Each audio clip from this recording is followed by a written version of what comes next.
When I first started in cheer, I'd actually been a competitive gymnast my whole life, and I did competitive gymnastics from age 3 to I was going into high school, and my mom said, hey, this takes up too much time, so you should try out cheerleading.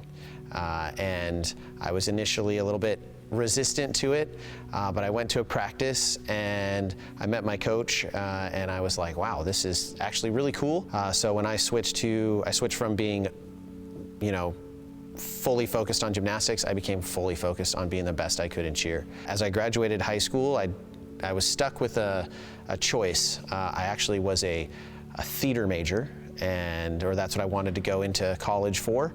And there were not a lot of colleges that had theater and cheer.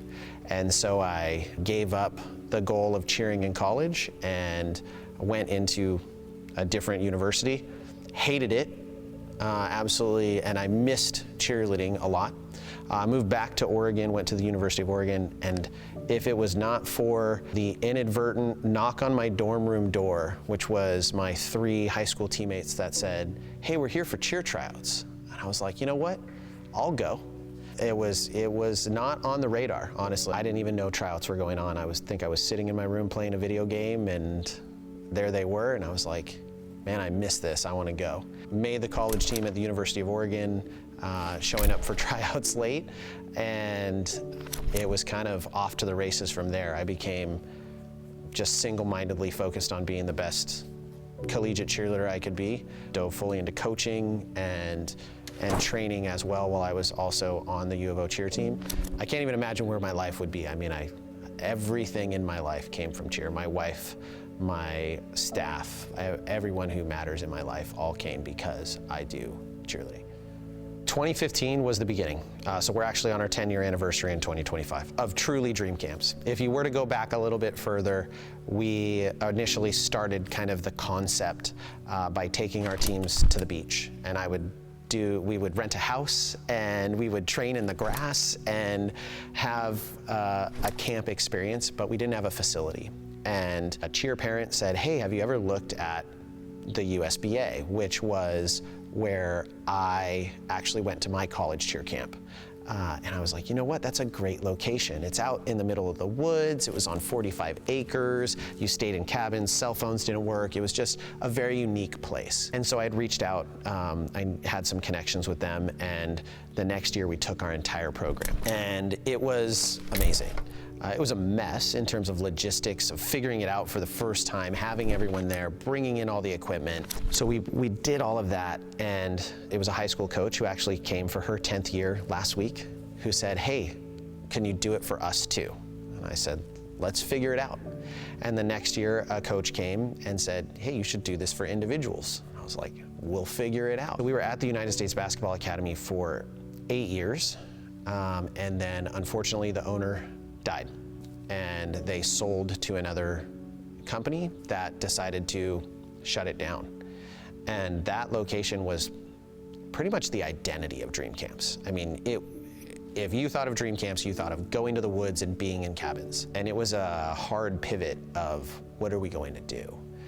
We had just launched our camp in Florida the year before, so it was the first time we expanded outside the state of Oregon. I started reaching out and trying to find locations, and was lucky enough to I'd actually done a camp as an instructor here at Lewis and Clark College way back when I was in college. And I reached out, and they were very open to starting a conversation, and I came to the campus and walked it to meet our liaison, and saw how stunning it was.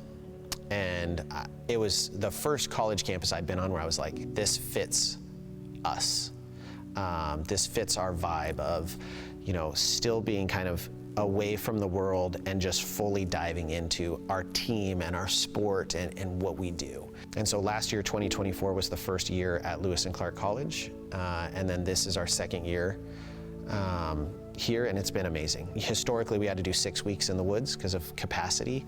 Now we do 3 weeks in Oregon. In that 3 weeks, over 1,000 cheerleaders and coaches will come through our camp and get the opportunity to have an impact on their lives. I think one of the things that I always try to remind people, or I hope people recognize, is that like, we're a small business. I'm a single operator. This is a veteran-owned business that is out there trying to impact kids' lives positively. We're local to Oregon. We're not some big conglomerate owned by some massive company. We are a true small business that is in the trenches, doing the work every day, actively out, still coaching, still working with kids.